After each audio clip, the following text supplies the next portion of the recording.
Bonjour et merci de recevoir le pain de vie. Dieu veut partager son amour avec nous. Le respect des commandements nous aide alors à mieux vivre cette relation d'amour avec Dieu et avec les autres.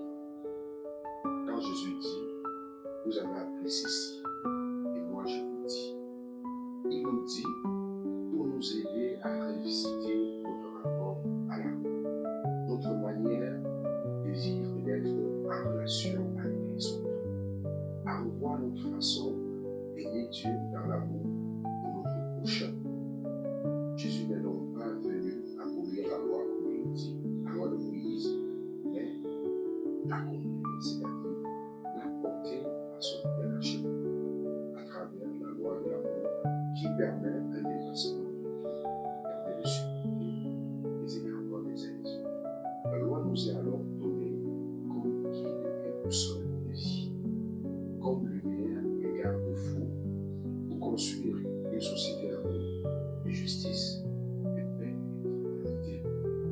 Il n'y a pas de communion avec Dieu lorsqu'il y a rupture, division, lorsqu'il y a différent avec les prochains. La loi n'a de valeur que si elle nous conduit à l'amour des prochains.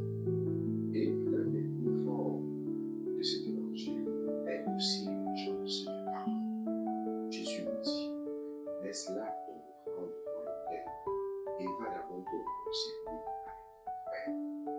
Jésus est très clair. Le culte envers Dieu est inséparable de la relation que nous développons avec notre prochain. On ne peut pas chanter Dieu le dimanche si on entretient au cours de la semaine une guerre avec son voisin. Mes frères et sœurs, la véritable liturgie commence par le aimer par notre réconciliation.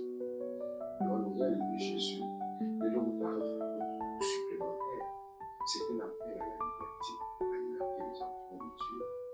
Jésus ne nous demande pas d'être des robots de l'amour, mais des amis et des amoureux de la vérité. Il nous invite à passer d'une religion de la peur du mal faire à une religion de l'amour vouloir.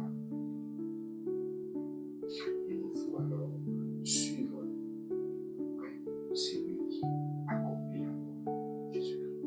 Être ses disciples, apprendre de lui, apprendre de l'amour, de la compassion, de la miséricorde.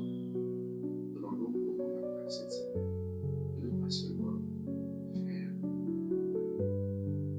mais chercher activement à s'engager avec un cœur sincère et que cette semaine soit une semaine de rencontre où nous laissons